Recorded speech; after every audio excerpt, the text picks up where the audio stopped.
বৈধ অস্ত্র সরকার দেওয়ার পরেও অবৈধ অস্ত্রের ছড়াছড়ি ছিল এই বাংলাদেশে। শেষ পর্যন্ত ছাত্র জনতার ঐতিহাসিক গণ অভ্যুত্থানে গণহত্যাকারী ফ্যাসিস্ট হাসিনা তার ক্ষমতায় থাকার গ্যারান্টি দেশ ভারতে পালিয়েছে। এদেশের আইন আদালত, পুলিশ, সিভিল প্রশাসন সহ প্রতিটি সেক্টরে স্তরে স্তরে সাজিয়ে রাখা হয়েছিল ছাত্রলীগ, যুবলীগ, আওয়ামী লীগের ক্যাডারদের দিয়ে।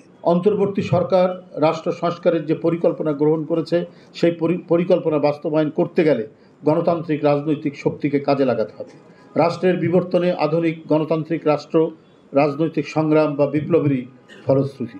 ফ্যাসিবাদী হাসিনার ভয়ঙ্কর দুঃশাসনের জবনিকা ঘটিয়ে দেশে গণতন্ত্র, মানবাধিকার, ভোটের অধিকার প্রতিষ্ঠার জন্য গত 16 বছর ধরে বিএনপি সহ গণতন্ত্রকামী মানুষ নিরন্তর আন্দোলন সংগ্রাম চালিয়েছে। এই আন্দোলন করতে গিয়ে অসংখ্য মানুষ গুম, খুন, জেল জুলুম, মামলা হামলা, উৎপীড়ন, অমানবিক অত্যাচার, বর্বরতার নির্মম শিকার হয়েছেন, অপহৃত হয়েছে, অনেকে চিরতরে পঙ্গু ও অন্ধ হয়ে গেছে। আন্দোলন সংগ্রামের ধারাবাহিকতায় শেষ পর্যন্ত ছাত্র জনতার ঐতিহাসিক গণ অভ্যুত্থানে গণহত্যাকারী ফ্যাসিস্ট হাসিনা তার ক্ষমতায় থাকার গ্যারান্টি দেশ ভারতে পালিয়েছে। পলাতক হাসিনা ও তার অবিরাম ননসেন্স কথা বলার অপরাজেয় পুত্র সজীব ওয়াজেদ জয় বিদেশে থেকেই এখনও দেশে ষড়যন্ত্র ও বিশৃঙ্খলার উস্কানি দিচ্ছেন। এদেশের আইন আদালত, পুলিশ, সিভিল প্রশাসন সহ প্রতিটি সেক্টরে স্তরে স্তরে সাজিয়ে রাখা হয়েছিল ছাত্রলীগ, যুবলীগ, আওয়ামী লীগের ক্যাডারদের দিয়ে। এরা আওয়ামী জাদুর চশমা পড়ে গোটা দেশকে বাকশালী কর্তৃত্ববাদের কারাগার হিসাবে দেখত এবং জনগণকে বন্দী হিসাবে মনে করে তাদের উপর চালাতো পৈশাচিক বর্বরতা। এই হাসিনা লীগের ফ্যাসিবাদের প্রেতাত্মারা এখনও বহাল আছে এবং বড় ধরনের নাশকতার চক্রান্ত এঁটে যাচ্ছে।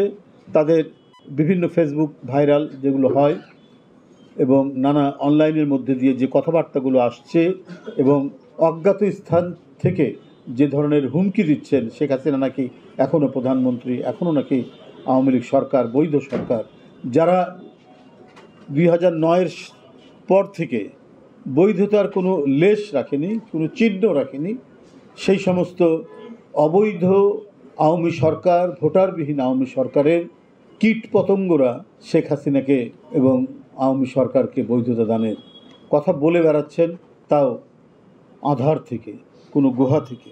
এরা কিছুদিন আগে ত্রিভুবন দাপিয়ে বেড়াত। রাষ্ট্রের বিভিন্ন প্রতিষ্ঠানের মধ্যে দৃঢ় ও নিবিড় যোগসূত্র এখনও বিদ্যমান রয়েছে। তারা নানা ইস্যু ও কথিত দাবি তুলে আওয়ামী এজেন্ডা বাস্তবায়ন করতে মাঠে নেমেছে। ছদ্মবেশ ধারণ করে বিভিন্ন স্থানে দখল, লুটতারাজ, চাঁদাবাজি করছে। এরাই করছে।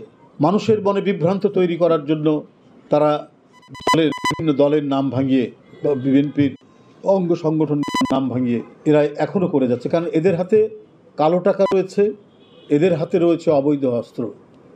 আমরা শুনেছি যে অস্ত্রের লাইসেন্স বাতিল করা হয়েছে, কিন্তু এই সমস্ত ভয়ঙ্কর অস্ত্রবাজদেরকে, এই ক্যাডারদেরকে কিন্তু আমরা এখনও পর্যন্ত গণমাধ্যমে দেখিনি তাদেরকে গ্রেপ্তার করা হয়েছে। অথচ সমাজের পরতে পরতে, গ্রামে গঞ্জে, তৃণমূলে আওয়ামী ক্যাডারদেরকে অস্ত্র দেওয়া হয়েছে। বৈধ অস্ত্র সরকার দেওয়ার পরেও অবৈধ অস্ত্রের ছড়াছড়ি ছিল এই বাংলাদেশে এবং সবগুলোই ছিল তাদের নিয়ন্ত্রণে। আমরা দেখতে চাই, জনগণ দেখতে চায় এই সমস্ত ভয়ঙ্কর দানব অস্ত্রধারীরা, তাদেরকে গ্রেপ্তার করা, অস্ত্র উদ্ধার করা। নাহলে এরাই বিভিন্ন জায়গায় পরিকল্পিতভাবে বিভিন্ন সন্ত্রাসী কর্মকাণ্ড করছে।